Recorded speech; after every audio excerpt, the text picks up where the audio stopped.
یہ پاک صلی اللہ تعالیٰ علیہ وسلم سے ریلیٹڈ ہر چیز کی خوشی دھوم دھام سے مناتے ہیں، اور اللہ نے سنیوں کو ہی یہ حصہ عطا کیا ہے، میلاد بھی تم ہی مناؤ، معراج بھی تم ہی مناؤ۔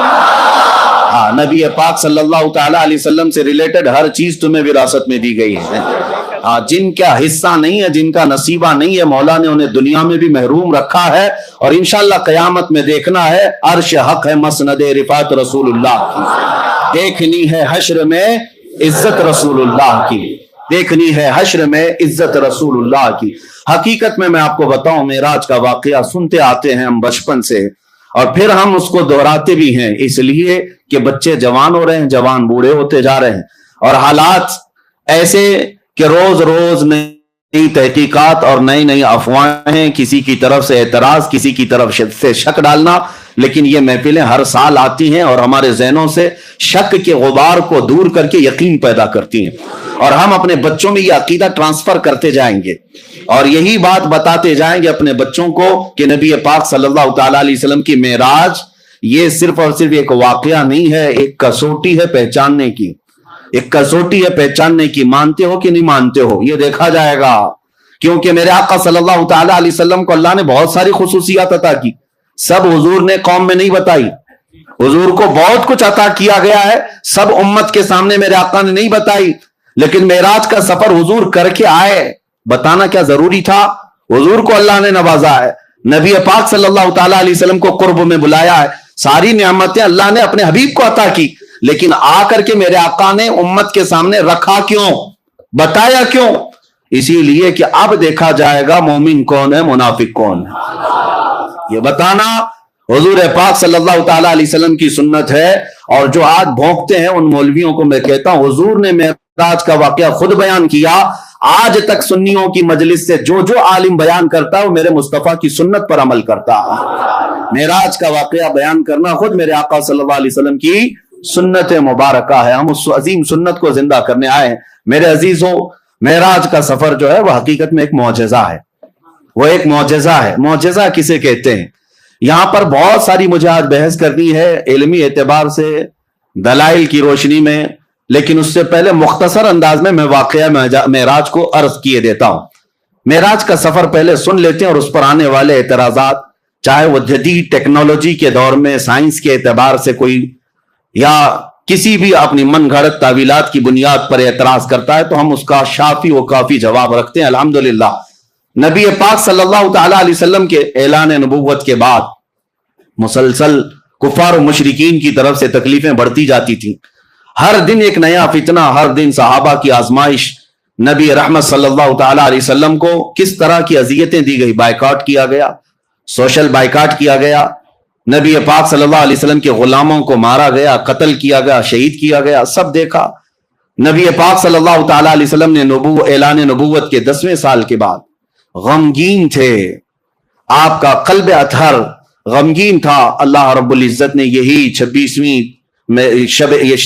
رجب کا دن گزار کر کے جو 27ویں شب آئی، جبرائیل امین کو بھیجا کہ جاؤ، میرا محبوب کبیرہ خاطر ہے، میرا محبوب غمگین ہے، میں محبوب کو دنیا کی نہیں اپنے قرب کی لذتیں دینا چاہتا ہوں۔ ہم اور آپ پریشان ہوتے ہیں تو ہمارے دل کو بہلانے کے لیے کئی جگہ ہیں، کوئی پہاڑ کے اوپر جائے، کوئی سمندر کے کنارے جائے، کوئی باغیچے میں چلا جائے، یہ ہمارے اور تمہارے دل بہلانے کی جگہ ہو سکتی ہیں، لیکن اللہ کا محبوب جب غمگین ہو تو اس رسول کو دل بہلانے کے لیے اللہ نے دنیا کے کوئی مقامات نہیں رکھے، فرمایا سیدھے محبوب کو بلاؤ اور جنت کی سیر کراؤ، اور عرش و کرسی لوح و قلم دکھاؤ، اور پھر لامکاں کی سیر کے بعد رب ذوالجلال کی قرب کی لذتیں دی جائے۔ میرے آقا صلی اللہ تعالیٰ علیہ وسلم کو کس طرح بلایا گیا؟ ہم اور آپ اگر دوست ہیں، بلانے کے کئی طریقے ہیں، میں خط بھیج کر کے بلا سکتا ہوں آپ کو، ٹیلی فون کر کے بلا سکتا ہوں، میسج دے کر کے بلا سکتا ہوں، یہ ایک بلانے کا ایک طریقہ یہ ہے۔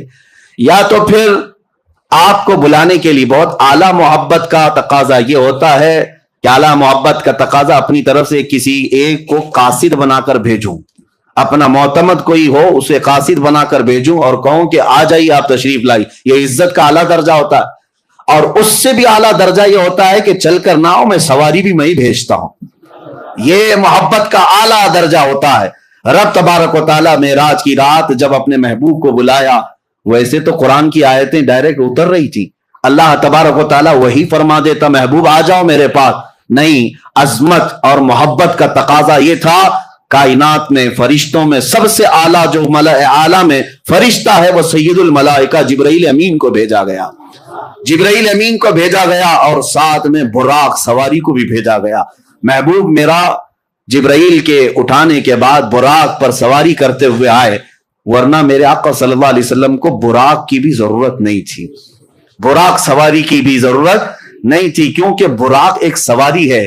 آخر میں آپ معراج کے واقعے میں سنیں گے براق سواری بھی ایک جگہ جا کر کے رک گئی، اس کی لمٹ ختم ہو گئی، اس کے بعد کون چلا؟ سدرا سے بھی آگے کون گیا؟ جبرائیل امین سے پوچھو، وہاں سے بھی آگے کون گیا؟ ضرورت نہیں تھی، لیکن یہ عظمت ہے، یہ عزت ہے حضور پاک صلی اللہ تعالی علیہ وسلم سے اللہ تبارک و تعالی جو محبت فرماتا ہے اس محبت کا تقاضا ہے۔ اب نبی پاک صلی اللہ علیہ وسلم کی حدیث سنتے ہیں، حضور نے خود فرمایا، میں حتیم حرم میں یا حرم کا جو حصہ ہے مطاف، وہاں پر حضور صلی اللہ تعالی علیہ وسلم آرام فرما رہے تھے، جبرائیل امین رات کے وقت آئے، 3 مرتبہ حضور پاک صلی اللہ علیہ وسلم کے پاس وہ آئے، اور تیسری مرتبہ حضور صلی اللہ تعالی علیہ وسلم جب بیدار ہوئے تو عرض کیا کہ آقا رب ذوالجلال آپ کو اپنے جلو خاص میں دعوت دے رہا ہے، آپ چلیں سفر پر۔ حضور کو اٹھایا، اور اتنا ہی نہیں بلکہ چاہے زمزم کے پاس لے جا کر حضور پاک صلی اللہ علیہ وسلم کا سینہ اتھر چاک کیا گیا، آپ کا دل مبارک نکالا گیا، اور جنت کی ایک تشتری میں انوار و تجلیات سے بھرا ہوا پانی تھا، اس پانی سے رسول کریم صلی اللہ علیہ وسلم کے قلب اتھر کو دھویا گیا، پھر دوبارہ آپ کے سینے مبارکہ میں رکھا گیا، اور اس کے بعد پھر جبرائیل امین نے عرض کیا براق سواری آپ کے لیے تیار ہے۔ نبی پاک صلی اللہ تعالی علیہ وسلم جب براق کے پاس گئے، یہ سواری نہ پہلے آپ سے کسی کو دی گئی اور نہ قیامت تک کسی کو دی جائے گی، وہ رسول کریم صلی اللہ علیہ وسلم کا خاصہ ہے۔ وہ براق کیسی سواری تھی خود حضور فرماتے ہیں، خچر سے تھوڑا سا چھوٹی اور گدھے سے تھوڑا سا بڑی، خچر اور گدھے کے درمیانی حصہ تھا، اور اس سواری پر جب حضور صلی اللہ علیہ وسلم تشریف لے جانے لگے، وہ شوق سے اچھل کود کرنے لگا۔ جبرائیل امین علیہ الصلوۃ والتسلیم نے ارشاد فرمایا براق تجھے معلوم نہیں سید الانبیاء تجھ پر سواری کر رہے ہیں۔ براق نے یہی کہا کہ اسی شوق میں اور اسی مست و شادمانی میں میں رقص کنا ہوں، اور نبی پاک صلی اللہ علیہ وسلم اس پر جب سوار ہوئے تو اس براق کی تیز رفتاری کا عالم یہ تھا جہاں تک نظر پڑتی ہے اس کا پہلا قدم ہوا کرتا۔ اب وہ سواری سے میرے آقا صلی اللہ تعالی علیہ وسلم نکلے، اور آپ کے سفر کی جو پہلی منزل تھی وہ بیت المقدس، تقریباً مکہ مکرمہ سے بیت المقدس کا سفر 1400 کلومیٹر کے فاصلے پر ہوتا ہے، 1400 یا 1500 اس وقت کے میل کا حساب جو بتایا گیا ہے۔ عزیزان گرامی، جب رسول کریم صلی اللہ تعالی علیہ وسلم وہاں پر تشریف لے گئے، میں ایک ایک چیز پر آپ توجہ دیں۔ جبرائیل امین دروازے کے باہر کھڑے ہو گئے، اور حضور صلی اللہ علیہ وسلم اپنی سواری سے اترے۔ حضور فرماتے ہیں بیت المقدس کا دروازہ کھلا ہوا تھا، باب محمد اس کو کہا گیا، باب محمد کھلا ہوا تھا۔ رات کے وقت، کتنی رات گزری یہ پتہ نہیں، لیکن رات کے وقت مسجد کا دروازہ کھلا ہوا تھا، باہر پتھر لگے ہوئے تھے۔ جبرائیل امین نے ایک پتھر میں اپنی انگلی سے سوراخ کیا اور براق سواری کے رسی کو وہاں پر باندھ دیا، جیسے گھوڑے کو باندھا جاتا ہے، وہاں آپ نے ایک سوراخ کیا، اور اس سوراخ میں براق کے گلے سے جو رسی تھی اس رسی کو لگا دیا۔ اب رسول کریم صلی اللہ تعالی علیہ وسلم بیت المقدس میں اندر تشریف لائے تو دیکھا آدم علیہ السلام سے لے کر عیسیٰ علیہ السلام تک جتنے نبی تھے سب بستہ وہاں پر کھڑے تھے، سب کے سب وہاں پر کھڑے ہوئے تھے۔ اعلیٰ حضرت امام اہل سنت فاضل بریلوی فرماتے ہیں نماز اقصی میں تھا یہی سر، آیا ہو معنی اول و آخر، کہ صف بستہ پیچھے ہیں حاضر جو سلطنت آگے کر گئے تھے۔ سارے بادشاہ اپنے زمانے کے وہ انبیاء اکرام علیہ السلام تھے، لیکن آج وہ مقتدی بن کر کھڑے ہوئے تھے۔ سب سے آگے میرے آقا صلی اللہ تعالی علیہ وسلم مصلی امامت پر گئے، اور ان تمام نبیوں کی میرے آقا نے امامت فرمائی۔ وہ کون سی نماز تھی؟ معراج کی شب حضور صلی اللہ علیہ وسلم نے جو انبیاء کو پڑھائی، یہ نماز امتیوں کی نمازوں کی طرح نہیں ہے، وہ نبیوں کے لیے خاص نماز تھی۔ اس جماعت کا امام بھی خاص تھا اور مقتدی بھی خاص تھے۔ اس نماز کے بعد ایسا ہی نہیں ہے کہ نماز ہو گئی، بلکہ اولو العزم جتنے انبیاء کرام مرسلین اعظام تھے، ان سب نے حضور صلی اللہ تعالی علیہ وسلم کی تعریف میں قصیدے سنائے۔ حضرت ابراہیم علیہ السلام نے میرے آقا صلی اللہ علیہ وسلم کی تعریف سنائی، حضرت موسیٰ علیہ السلام نے تعریف سنائی، حضرت اسماعیل علیہ السلام نے تعریف سنائی۔ یعنی یہ بھی آپ دیکھیں، محفل مصطفیٰ جب لگی ہوتی ہے، پہلے جو ہم نعتیں پڑھتے ہیں یا سنتے ہیں، یہ انبیاء کی سنتیں ہیں، انبیاء اکرام کی سنتیں ہیں۔ حضور صلی اللہ تعالی علیہ وسلم کے قصیدے سنائے، پھر نبی پاک صلی اللہ تعالی علیہ وسلم بیت المقدس سے نکلتے ہیں۔ یہ سفر میں پورے معراج کے سفر کو 3 مرحلوں میں بتاتا ہوں، 3 مرحلے، 3 سٹیپ۔ پہلا مرحلہ مسجد حرم سے بیت المقدس تک، اور دوسرا مرحلہ یہاں سے شروع ہوتا ہے آسمانوں کا، یہاں سے نبی پاک صلی اللہ تعالی علیہ وسلم آسمانوں کی طرف نکلے۔ اب آسمانوں کا سفر، پہلے آسمان پر گئے، دروازہ ہے آسمان میں، جبرائیل امین نے دروازے کھولنے کا حکم دیا، دربان نے پوچھا کون ہے، کہا محمد عربی صلی اللہ تعالی علیہ وسلم آئے ہوئے ہیں، دروازہ کھول دیا گیا۔ پہلے آسمان پر جب گئے، وہاں حضرت آدم علیہ السلام سے میرے آقا کی ملاقات ہوئی، وہاں پر ملاقات کے بعد دوسرے آسمان پر حضور صلی اللہ علیہ وسلم تشریف لے گئے۔ یہ ایسا نہ سمجھے کہ ایک گیٹ سے دوسرے گیٹ جا رہے ہیں، ایک آسمان سے دوسرے آسمان کا سفر رسول کریم صلی اللہ علیہ وسلم کی احادیث کی روشنی میں 500 سال کی مسافت کا ہے، 500 سال کی مسافت کا، اور وہ میرے آقا صلی اللہ تعالی علیہ وسلم دم زدن میں طے کرتے چلے گئے۔ یہ کیسے ہوا اور کیسے ممکن ہو سکتا ہے، اس پر ہم بعد میں بحث کرتے ہیں۔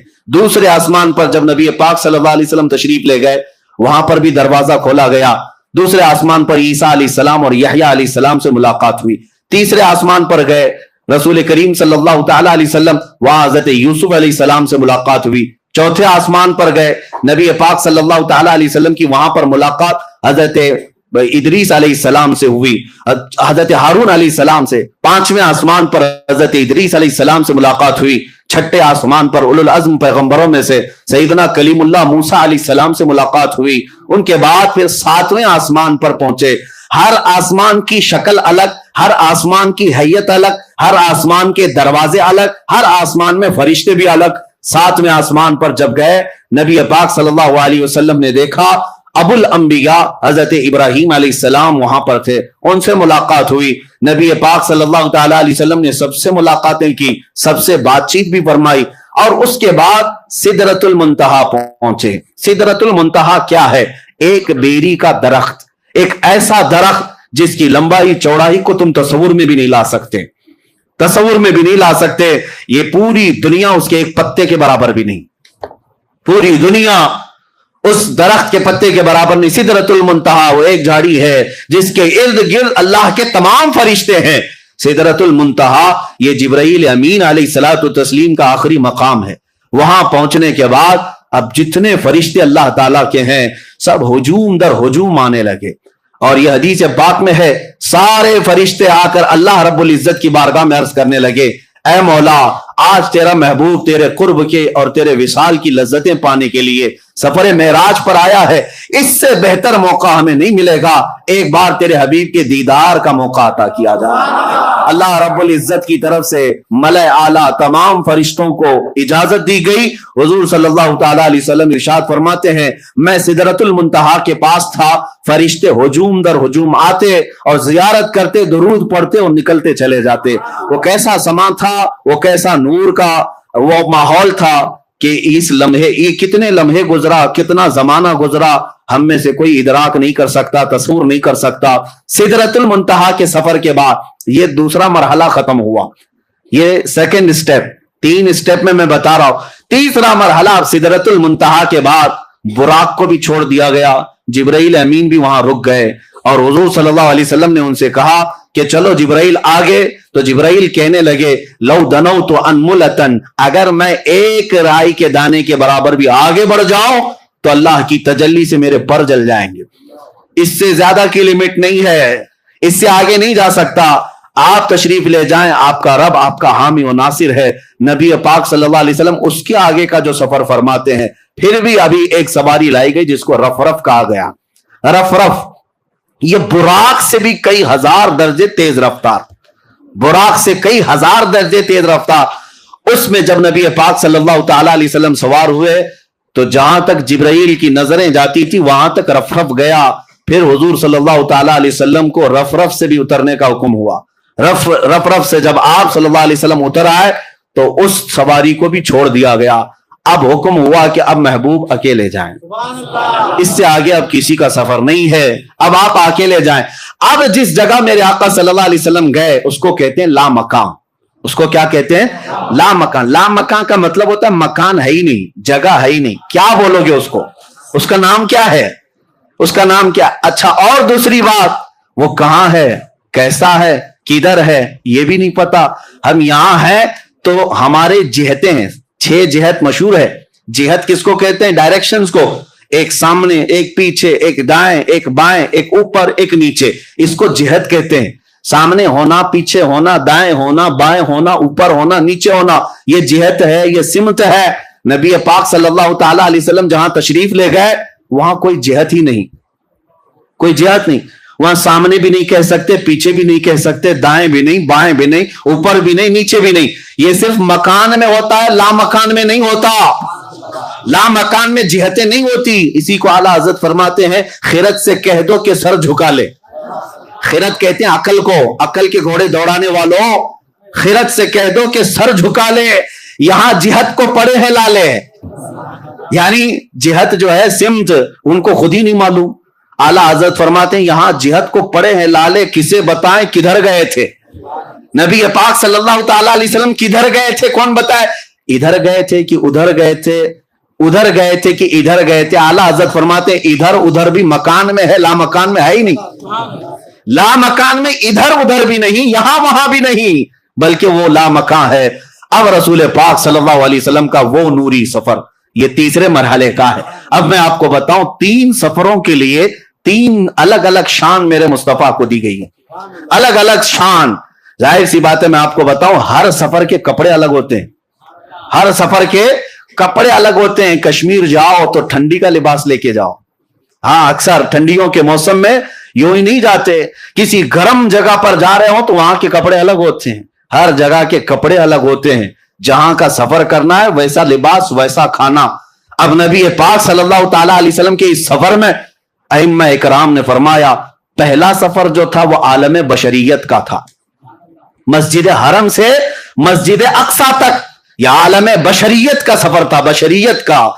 اور اب سے یہاں سے بیت المقدس سے سدرۃ المنتہا تک نبی پاک صلی اللہ علیہ وسلم کی نورانیت کا سفر تھا. اور سدرۃ المنتہا سے عرش الہی اور لامکاں کا سفر حقیقت محمدیہ کا تھا. اب اس حقیقت محمدیہ کو کوئی پہچان نہیں سکتا. بشریت بھی میرے آقا میں ہے, نورانیت بھی میرے آقا میں ہے, اور حقیقت بھی میرے آقا میں ہے. اور ہر جگہ کا لباس الگ ہے, اور ہر جگہ کی معراج ہوئی. ہر جگہ کی معراج کسے کہتے ہیں؟ عروج کو, بلندی کو. ہر جگہ وہ چیز میرے آقا کو دی گئی جس کو عام انسان کر ہی نہیں سکتا, عام انسان کر ہی نہیں سکتا. بشریت میں میرے آقا کو ایسا لے جایا گیا کہ مسجد حرم سے مسجد اقصی تک کا سفر کتنے چھوٹے لمحے میں کرایا گیا. کیا کوئی یہ بشر کر سکتا ہے؟ یہ عالم بشریت کی معراج تھی, اور یہ بھی معجزہ ہے. اب بیت المقدس سے سدرۃ المنتہا کا سفر یہ نورانیت کا سفر ہے, اور وہ سفر بھی کوئی فرشتہ بھی نہیں کر سکتا. وہ نبی پاک صلی اللہ تعالی علیہ وسلم کو معراج دی گئی. اب سدرۃ المنتہا سے رب ذوالجلال کی وصال اور قرب تک کی سب کا سفر یہ حقیقت محمدیہ کا سفر تھا. وہاں بھی معراج حضور کی, بشریت کی بھی معراج ہے, نورانیت کی بھی معراج ہے, اور حقیقت کی بھی معراج ہے. ہر کیفیت اور ہر مرحلے کی معراج. اب یہ 3 مرحلوں سے جو سفر ہوا, اب میں آپ کو بتاؤں حضور رف رف کو چھوڑ کر پھر آگے کیسے گئے, آگے کیسے گئے, کدھر جاتے تھے, کہاں جاتے تھے؟ حضور پاک صلی اللہ تعالی علیہ وسلم فرماتے ہیں تنہائی کی وجہ سے بے چینی ہوئی, گھبراہٹ ہوئی. کسی کو ہوتی ہے, بشریت کا تقاضا ہو, یا ایسی جگہ پر پہلی مرتبہ آمد جو جگہ ہی نہیں, وہاں کیا ہے, صرف نور ہی نور ہے, صرف نور ہی نور. اور نور کا میں آپ کو بتاتا ہوں ایسا کیسے ہو سکتا ہے. لوگ سوچتے ہیں نا ایسا کیسے ہو سکتا ہے کہ آپ کہہ رہے ہیں دائیں بھی نہیں, بائیں بھی نہیں, آگے بھی نہیں, پیچھے بھی نہیں, ایسا کیسے؟ نور کا یہی خاصہ ہے, نور کا یہی خاصہ, اس کی اسپیشلٹی یہی ہے. میں ابھی پوچھتا ہوں مسجد میں لائٹ لگی ہوئی ہے,